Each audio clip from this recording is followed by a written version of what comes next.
In this episode of the Exploring Information Security podcast, that shouldn't have worked. Confessions from a red teamer. Computers now have primary control of critical functions. Houston, recommend vector transfer. Your go for APU shutdown on time. Roger, go for deploy. Nice to be in orbit. Welcome to the Exploring Information Security podcast, where you learn, explore, and grow your security mindset. I am your host, Timothy D. Bluck, and in this episode, we will be exploring That Shouldn't Have Worked, Confessions with a Red Teamer. With me to do that is Corey Overstreet, a seasoned red team operator from Red Siege with deep experience in OSINT system administration and advanced evasion techniques. He's trained Black Hat attendees and worked with Fortune 500s across industries, and today he's pulling back the curtain on what it really takes to thread the needle in modern red team operations. Show notes can be found at exploresec.com/EIS. Feedback for the show, you can always hit me up, timothy.dblock@exploresec.com. You can also hit me up on LinkedIn. Let me know you listen to the show, and I will happily connect with you.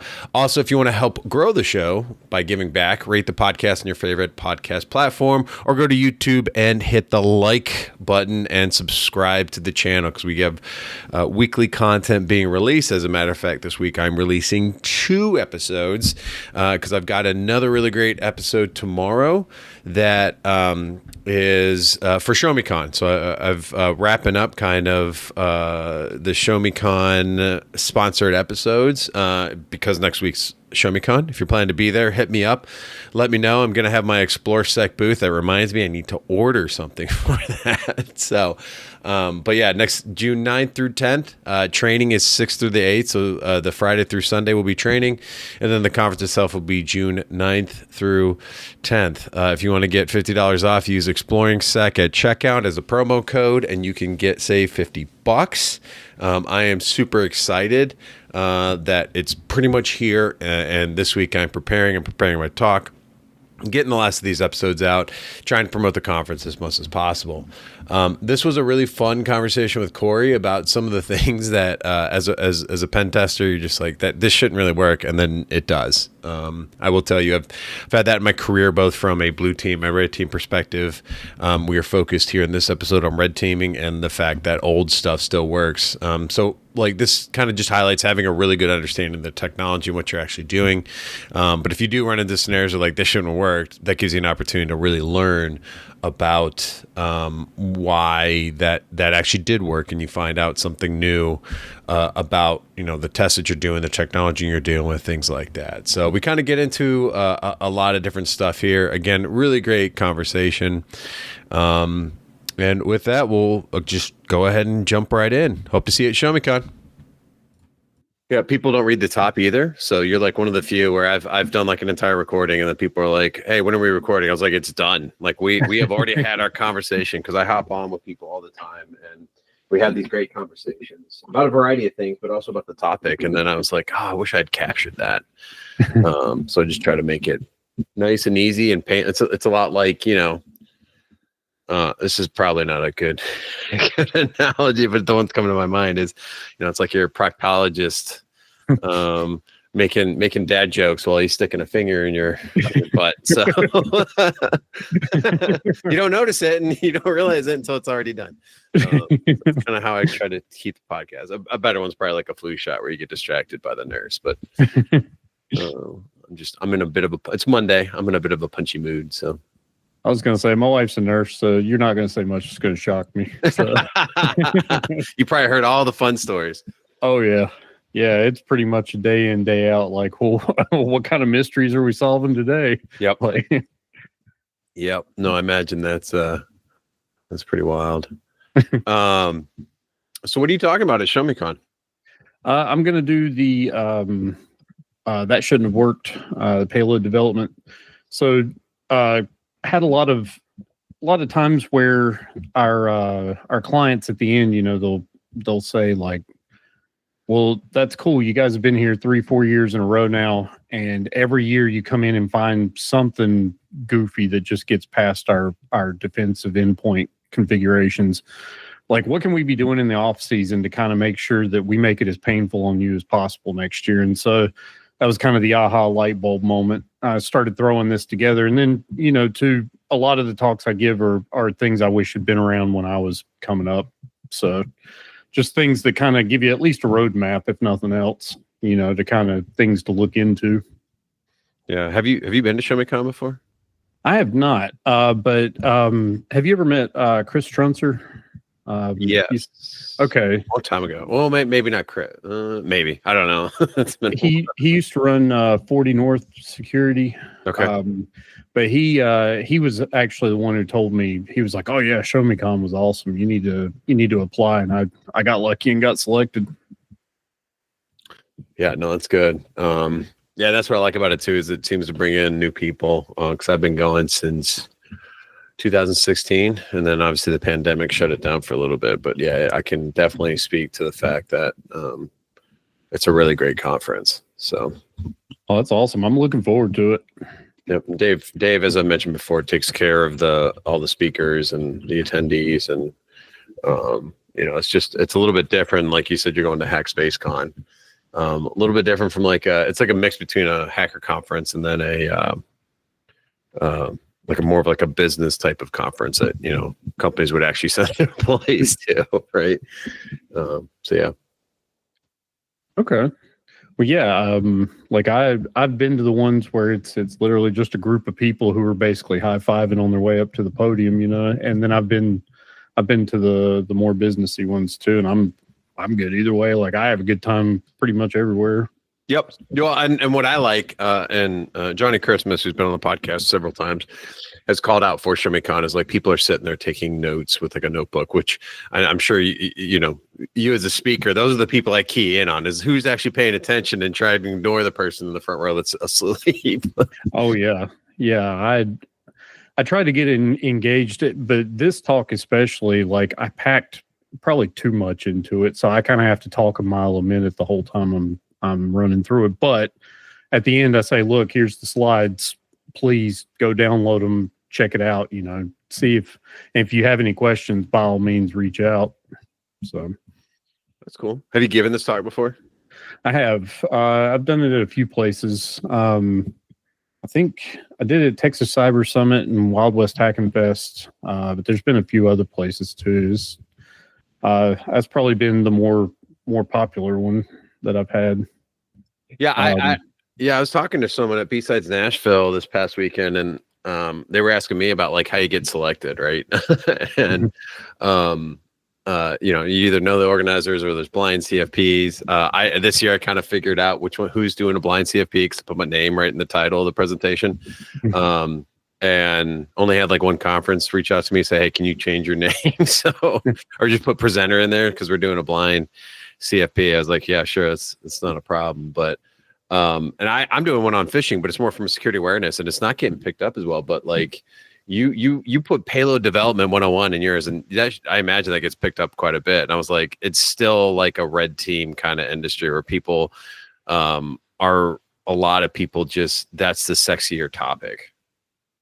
Yeah, I did one on phishing as well, and I think I've given that talk twice. I've thrown it all over the place, and it just doesn't get picked up. Yeah, yeah, and I don't know if it's just the topic itself is just not something that or people are more looking for kind of I just want to hit the button and let it go from the defensive side, or if it's just something that they feel like they already know, or so. I don't know, but like most of the talks that I've watched have all been different. Like, they're not all the exact same thing over and over again.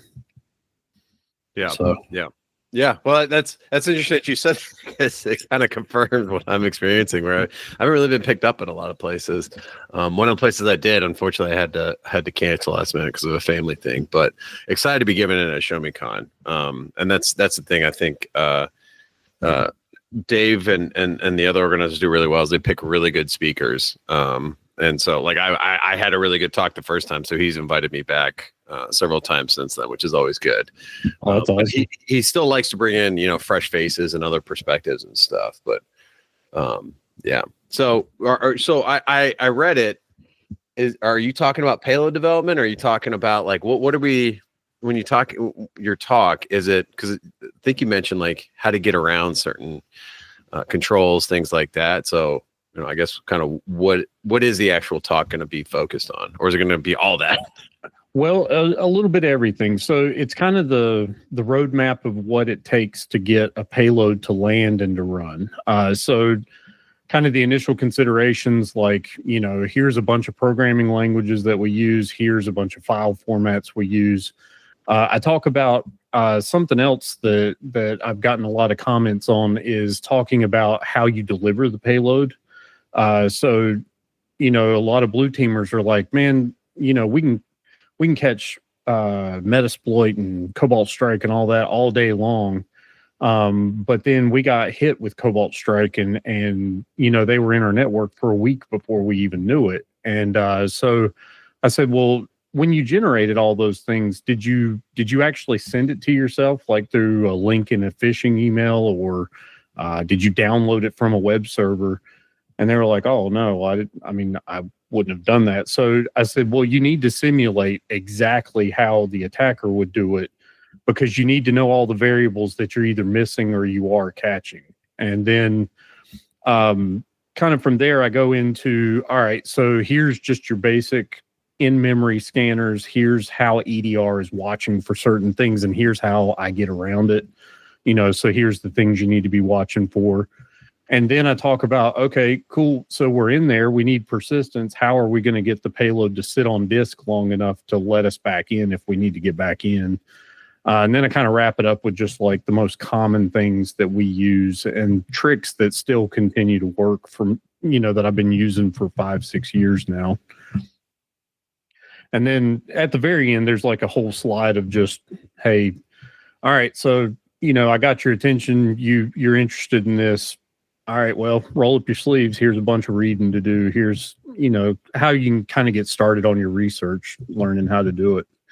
Because, there's no way I could even scratch the surface in an hour, But that's interesting. I think that's like why, it's a 101, right? It's kind of just an introduction, and then it's on to you to actually go read a lot of stuff. And I don't think people realize, especially when they get into cybersecurity, like, oh, I just want to go hack stuff. It's like, well, there's a lot of reading. And then if you're on the red, if you're going to be a pen tester, it's going to be probably 70-80% report writing, right? And understanding. It sounds too like you've got a red team talk that's more focused towards the blue team people, right? So it's really a blue team talk to like, hey, here's what's getting me caught up, or here's what I'm getting around. Yeah, and that's one of the things that I wanted to stress too at the very beginning is, a lot of these talks are aimed at just fellow pen testers, but most of the fellow pen testers are already familiar with a lot of this stuff. So I wanted the blue team to kind of get a glimpse into it too. They don't necessarily have to go full red to understand it or anything, but they can at least start testing themselves so that when I come along, I have a real bad week while I'm there, Yeah. Well, yeah. So the attackers too. So you want to have a bad week, but oh yeah, you feel like you often have good weeks. Well, and this kind of goes back to the title of the talk is I can't tell you how many times I'm like, well, that shouldn't have worked, like literally just saying that out loud.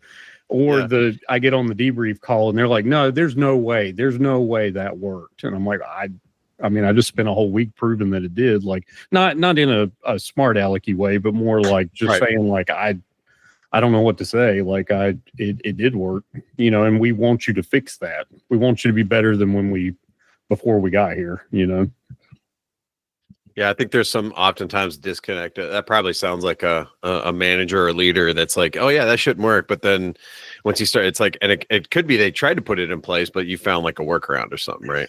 Yeah, just a slight tweak or something that they didn't consider when they were setting up the defenses against that.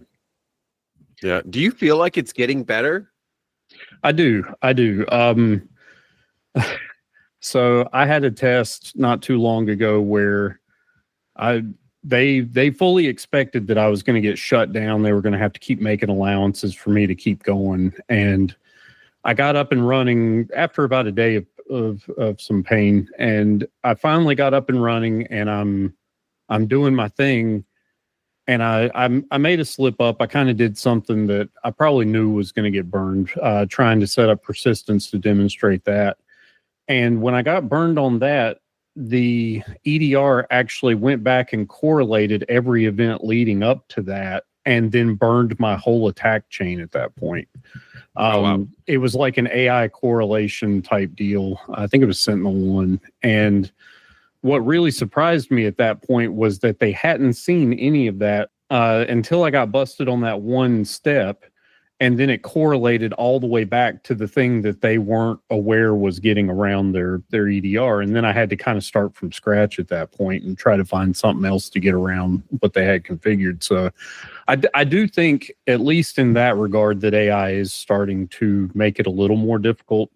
But it is still something where I feel like it doesn't take much tweaking at that point to kind of start at least getting close to getting around it again. Now, it's not to say it's not infallible or anything. It's just it is getting more and more difficult. I have noticed the thing that worked yesterday doesn't work today, kind of thing. Yeah. So are you developing your own stuff, or are you like just doing a lot of, like you mentioned, reading around some of the latest techniques, or is it a combination of both? Combination of both. Now, I don't do as much of the development. We've got other guys on our team that have had a lot better ideas than I've had along the way. But a lot of times what ends up happening is, the client will give us access to one of their hosts, so we can test against it before we get up and running in their environment. And they will, they'll say, hey, we need something that the rest of the guys on our SOC aren't going to see, because we want to see what it looks like when you start bouncing around the network and doing things you shouldn't be doing.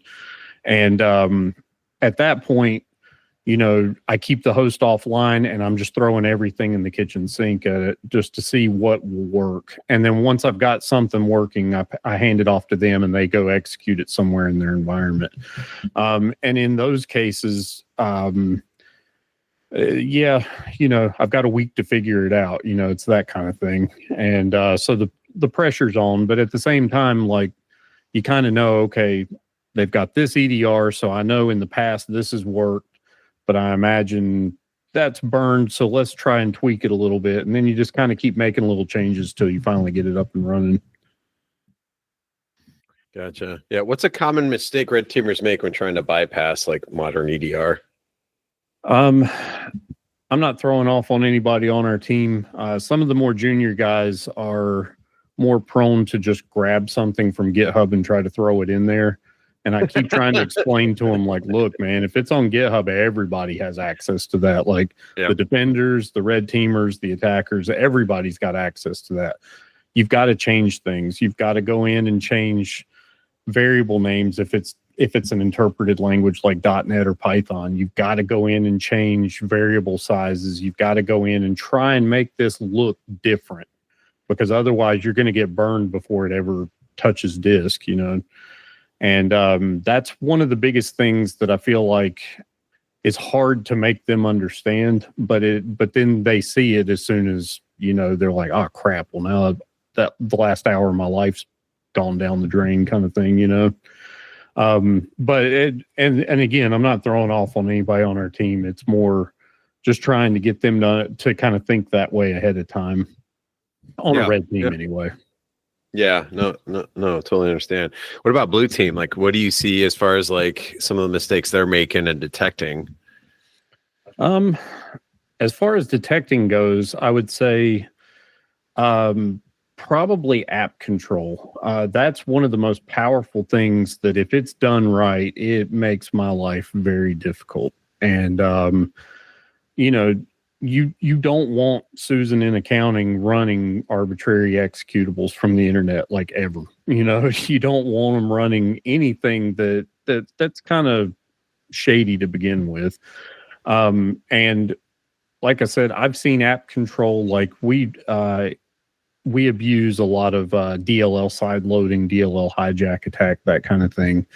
And I've seen where even loading an arbitrary DLL in a binary that's signed, or is allowed through their app control, that gets caught. And like, that's when, it's like, all right, well, I guess, I'm gonna have to do some reading, because I have no idea what to do to get by this right now. So that when defenders do that right, or when they segment their networks right, those two things, man, make my job very difficult.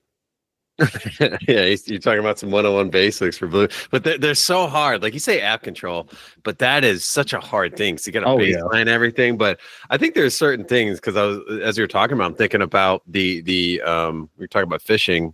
The new attack is the click fix stuff, right? Where it's telling you take this code, copy and paste it into your environment, and it's really just like loading malware or a backdoor into your systems. And it's like, if you don't even, and it could be something as simple as like PowerShell. If you just like lock down certain people from running that kind of stuff, it can kind of stop that kind of thing. But it's really hard to do.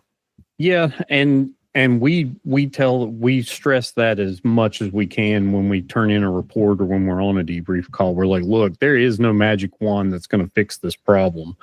It's going to take a lot of testing and a lot of headache on top of all your other daily duties. So we fully understand that. But if you can do this, it will make my day so much harder. But between that and the segmentation, like, we get it too. It's sometimes the politics of it kind of come into play too, where it's just oh yeah, it's hard for the blue teamers to get buy-in from other people, because they know this is going to make other people's lives more inconvenient or more difficult. And I get it. I get it. I did 5 years of systems admin as well before I came into pen testing. So I get that side, but I also get, like, I don't know how to stress it anymore, that this is an amazing thing if you can pull it off. Yeah. And I imagine EDR too. It sounds like having a good EDR solution is going to go back and burn all your, once you might get in, but then once you get discovered, it can kill everything and learn from it. Yeah, I had a test one time against some guys who were told by a vendor that they bought from that all you have to do is turn it on, it'll do the rest. And they had no idea that they had to tune it and make sure that they were catching things. And I came in for my first test against them, and they actually sent me an email on in the middle of the week going, "Hey, have you started testing yet?" I was like, "Started testing? I'm done. Like, I've already kind of got what I needed, And so I got them on the phone, and I was like, "Yeah, listen, guys, this we probably need to have a conversation ahead of the debrief, like, about what's going on here." Well, so fast forward 2 years later, now that they understood they had to tune it, I came in and I couldn't do anything. Like, they'd even went as far as implementing app control, like we had talked about, and it was a tough week. That was one of those weeks where I questioned if I knew anything at all, That's a good thing, but I imagine you want to see that, because while it's fun to own something, right? You and I imagine you might have some clients or customers where you come back and I think you've already mentioned it, you use the same thing over and over again. You don't that's like, yes, I win, but then also I'm still losing at the same time. So it's almost like you want to lose, because then like, at least there's an organization taking this seriously and they're winning at least.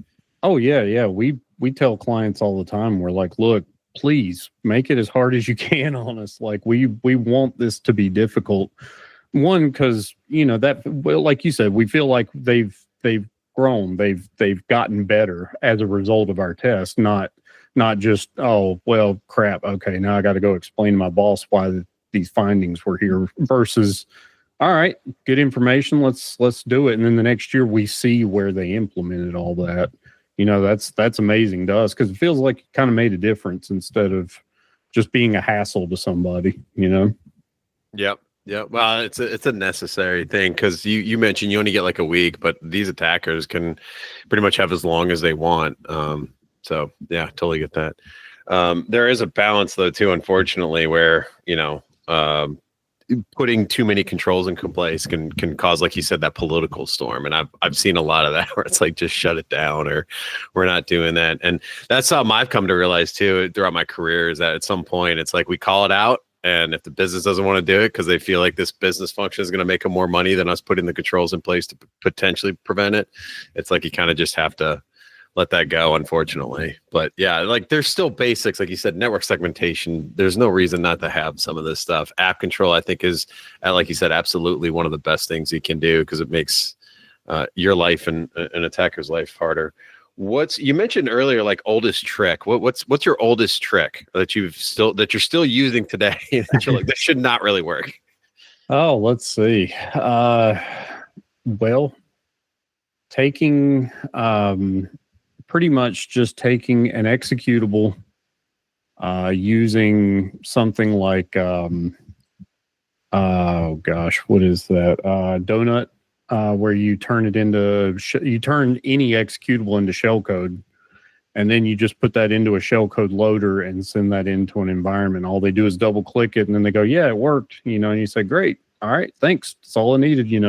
Just pretending to be IT or whatever, and then you get your beacon, and you're like, "Sweet, well that was easy." And it's not downplaying what they've done or haha, I got them. It's like, well that's like stuff that I was using. I've been a pen tester now almost 10 years, and that's still the thing that still works. I mean, it's crazy that it still works. But nothing against, again, anybody, just more saying like come on, it should have been caught by now, Yeah, for sure. Something loaded that shouldn't have, or, well, that's what, like, that kind of brings it back around to our early conversation about phishing and the fact that no one wants to bring talks in to talk about phishing, because I think there are better ways to do it. And that's what I tell my people internally is I'd rather you report something now, something suspicious, than 3 months down the road. Right. And that's, I feel like our technology, you've even mentioned it, EDR is so much better than AV ever was at catching a lot of this stuff. Me being on the other side, I've seen it catch some really gnarly, cool stuff. But it's, someone asked me, what's the easiest way in? It's going to be phishing. It's going to be social engineering to have someone click on something that has no idea what they're doing. And I don't feel like we talk about it enough, or we even do the simulated phishings right either. Yeah. And I think too, with things increasingly going more to the cloud side of things, I don't think the visibility for the cloud side is really there yet. There's a lot of monitoring, there's a lot of logs, but it's crazy what you can get away with on the cloud side that you can't get away with on somebody's computer. You know what I mean? Like, well, a corporate computer sitting in their network. Maybe that's a better way to put it.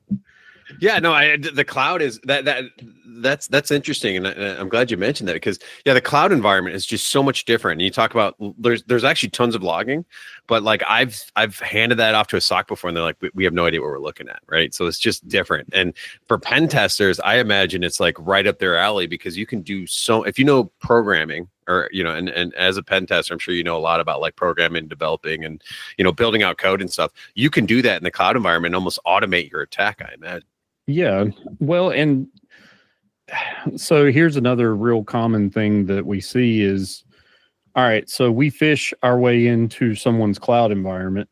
I can't send a macro doc in a phishing email, but I can definitely put one in SharePoint and that people use and link to it from their SharePoint, and they're automatically going to trust the site.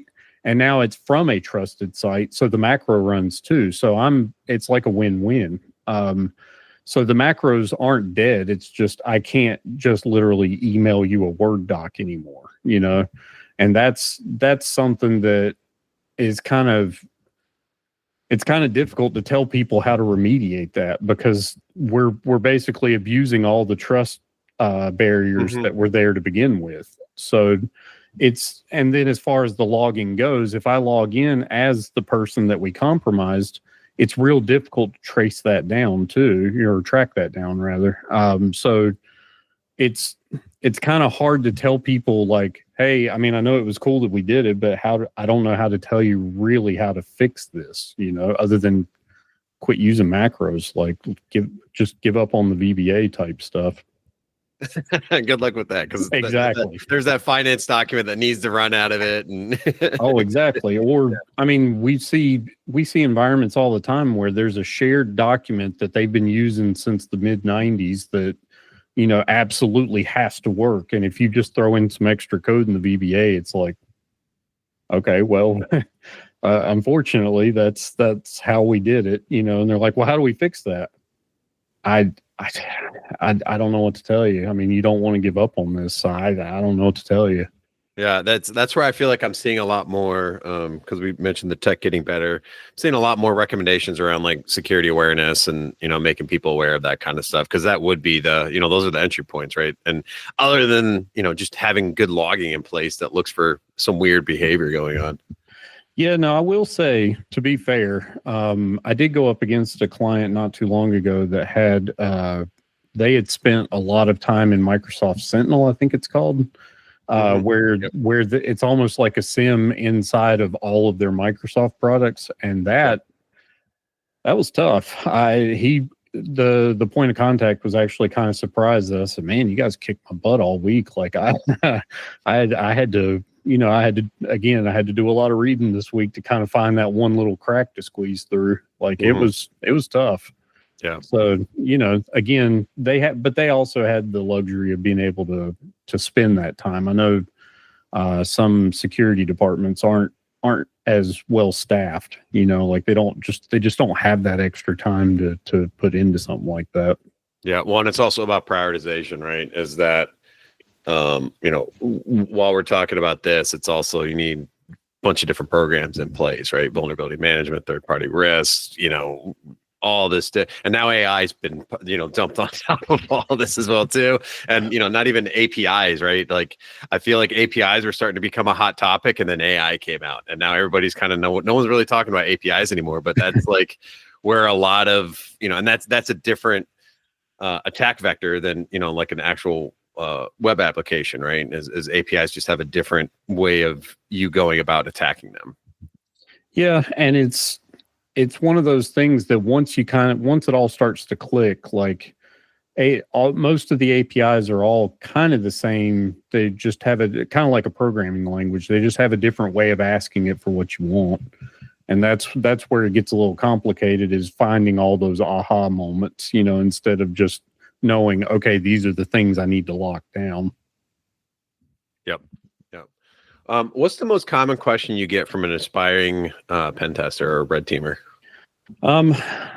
Well, one of the biggest ones I get is, how do you know all this stuff? Like, where did you learn it? And I'm like, man, that's, how long have you got? No, but I will say, the most common answer I give is, do the hack the box, do the try hack me, play around in those, but don't just, don't get stuck on something and immediately look up an answer or start asking other people. Like, take a really good look at what's sitting there and see if you can't find something online that kind of points in the same direction, because most of those environments are set up exactly like the environments I'm thrown into every week or every other week. But I also tell people to take notes. It doesn't matter if this is the only time you've ever seen this. Take notes, because one day you will need that command again. One day you will see this again. I mean, most of that software is pretty ubiquitous all over the place. You will see it again. But having that toolbox of commands and like interesting things that you had to learn, now you don't have to go research it all over again. You can literally just go straight to your notes, grep it out, or do a search for it and find exactly what you need to get back to where you were the last time you did it. Yeah, well, but it's also like things continue to evolve, right? I don't think we ever will go static. You've mentioned that there's some older tricks you can still use, but there's always learning new tricks. And like, I feel like sometimes it's just more around learning how to, like, more of the theory, or like critical thinking is what we talk about a lot too, right? Like essentially learning to solve problems, I think, is probably going to help you, because that'll allow you to move on to the next when things evolve, right? You know how to tackle that problem. Exactly. Yeah. Again, not throwing off on any previous coworkers or anything, but I have ran into that where some people are like, well, I tried everything I knew about and I don't know what to do now. And I'm like, well, let's search the problem up. Let's figure this out, because I mean, clock's ticking. So we I don't want to say it's common, but I have ran into that before where I tell people like, look, I mean, cool, the things you tried didn't work. Let's find something that does. Like, let's keep moving. So yeah, I fully agree with the problem solving and being able to kind of do it on the fly. Yeah, that's definitely a skill. Yeah, no, for sure. And that's even on the blue team. So if you go into like a security operations center, right? And I've mentored those same people, and they wanted everything binary. And it's like, no, this is more like you being a detective, and you're not going to have all the answers. There's no, we have our playbooks, but you're never following necessarily the same steps, right? Right. Or you're getting the same exact information. If you want that, and certainly, nothing wrong with those people that prefer that or just kind of think that way. Going into like a GRC or a policy might be a better suited for someone like that, because that is a little bit more like black and white versus having some more theory and other stuff going on. Yeah, a lot of times when we're interviewing for people here at Red Siege, we ask, are you more of a chef who cooks by an ingredient list, or are you more of an artist who just has a palette of paint and they're going to create something? And that's not trying to make it sound like it's grander than it is, but it's more like kind of the thought process. Are you more someone, like you said, who's binary, who expects, I did this thing and now I know this is going to work, versus, all right, well, cool, that didn't work, let's figure it out and let's keep going. Yeah, no, that's absolutely it. What's your favorite resource for staying up to date with cybersecurity, just in general? I've probably got two. I spend a lot of time on Reddit in the InfoSec groups. I stay in the blue team, the purple team, and the red team subreddits. So there's quite a few in each of those disciplines. But if I don't catch something in one, I'll probably catch it in three others. Outside of that, there's a few Discords and Slacks that I frequent. As far as Slack goes, the Bloodhound Gang Slack, like there's 1,000,001 channels in there, and pretty much anything you're looking for is probably being talked about in there.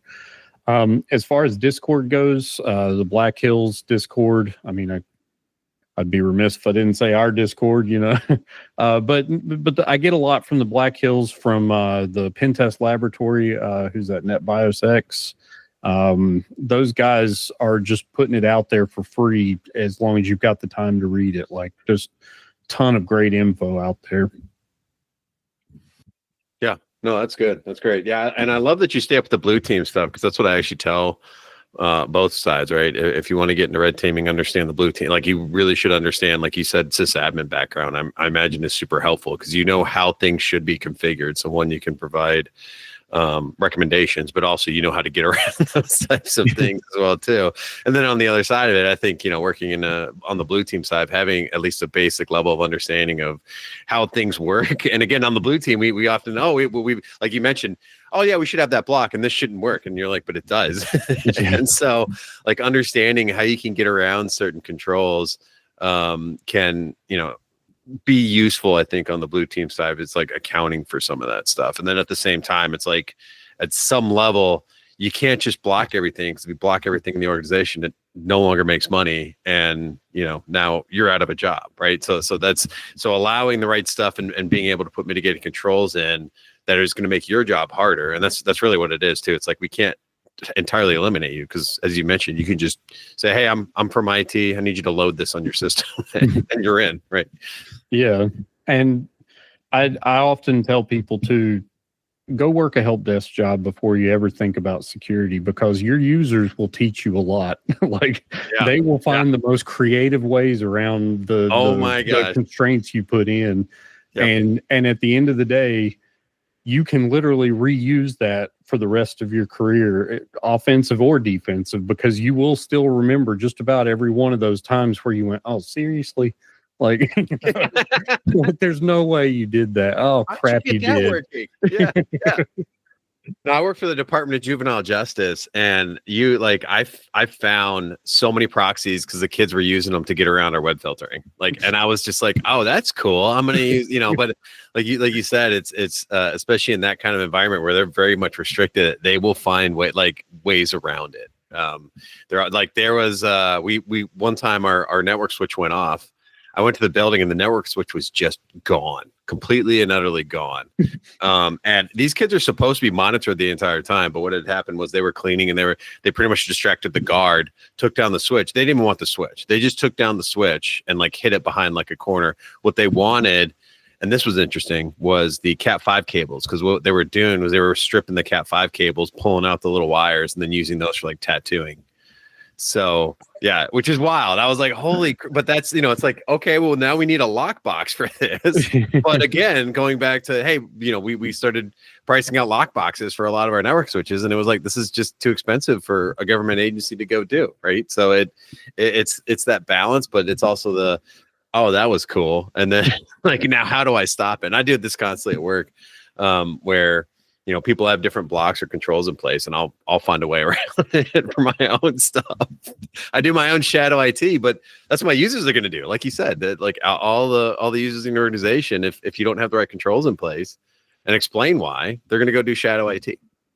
Yeah, I was on a sanctioned pen test at a facility that was pretty locked down, but I had to go on site because they didn't want me accessing the web app remotely. So while I was there, I'm in this really quiet office, like there's nothing going on, and I'm trying not to fall asleep because of just how quiet it is in there.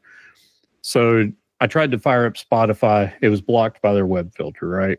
So I got one of my friends to stand up a VPS, like a Linode, out on the internet, and I did a SOX proxy through that, and then had Spotify going through that. So I'm listening to Spotify, and I get a tap on my shoulder, and I turn around, and it's the head of IT, and he's like, "Come with me." So I go sit in his office, and he's like, "Do you mind telling me what this was all about?" And I said, "Oh," and that was the thing, is I set it up. I set up SSH on 443 because that was the only port that was allowed out. He said, "Do you mind telling me what this was?" And I said, "Yeah, I wanted to listen to music, and you wouldn't let me listen to it." So that's what I did. And he stood there for a minute, and he said, "I want to be mad, but I mean, that's that's awesome." Well, by the time I get back to my desk, of course, it's no longer working. So, they were doing SSL inspection, but SSH was just walking right past that. And so then I fired up Signal, and Signal at the time was using a domain front through CloudFront or through AWS. And so it was like 2 hours later, I get a tap on my shoulder again, and he's like, "Yep, come with me." And I go sit in there, and he goes, "What are we doing with the domain fronting here? I just got an alert for this." And I was like, I'm not doing anything. He said, so he pulled up the web traffic and was showing me, and I was like, "Oh, that's Signal. I use Signal Messenger." And he was like, "Okay." So they wrote a proxy rule. By the time I'd left there, like the web app test really didn't come to much of anything, but they were happy that I'd found all those holes in their defensive products. So, that honestly, that must be a miserable place if they're not even allowing music. Or I guess bring your own earbuds or something and listen on your phone, or I don't know. Well, that's what I ended up doing. Was I ended up downloading I started carrying a USB drive with me with just MP3s I already had, so I could just have something, because it was worse than a library in there. And I mean, good on them, I guess, but I couldn't take it. Like I was climbing the walls. I needed something, some other stimulation. I was going to fall asleep in there. No, I love having my own my own music playing for sure. It's good too that they're monitoring that kind of stuff, and like to me, that's something a lot of teams aren't going to catch. So again, like you said, props to them for being able to catch that stuff. But yeah, very, very miserable place to work, but also very secure at the same time. So if they get the job done. And again, and nothing against them. It's just the guy. He was like, "All right, come with me." I mean, essentially, you gave them both a web filtering, but then also a web app pen test at the same time. So love it. Cool. What would you like to plug? So I will say, we do, like I mentioned earlier, we got a Discord that, if that's something you're into, redsiege.com/Discord. We answer questions in there all the time, kind of talk to a lot of interesting folks in there. The other big thing I would plug is every Wednesday we have people come on from the red side and just talk. We don't record it. It's 30 minutes, no slides, all cameras and mics hot. Feel free to ask questions along the way. we call it the Wednesday Offensive, but it's from 1:30 to 2 Eastern every Wednesday. I think if you go to redsiege.com/WED off, I think that gets you to it. But yeah, it's pretty much jump in, jump out. And we don't record it so that people can feel more free to speak freely. But yeah, outside of that, that's those are probably the two biggest things I'd plug. Cool. Oh, I love it. I love that you guys do that too and allow people to kind of just pop in and ask questions and essentially learn. Yeah, we have probably more blue teamers sitting in there listening to the offensive folks and asking questions than we do red teamers. So it's, and we usually have about 100, 120 people every Wednesday. Oh, wow. Wow. So yeah, you'd think it'd be kind of hard to hear anything, but people are usually pretty respectful too about jumping in with questions and stuff. Yeah. Yeah, that's awesome. Cool. Well, Corey, thank you for joining me to discuss really just, I guess, kind of pen testing and, getting around stuff. I don't know what the title of this podcast is going to be, but thank you for joining me. Yeah, no problem. It was fun. Thank you.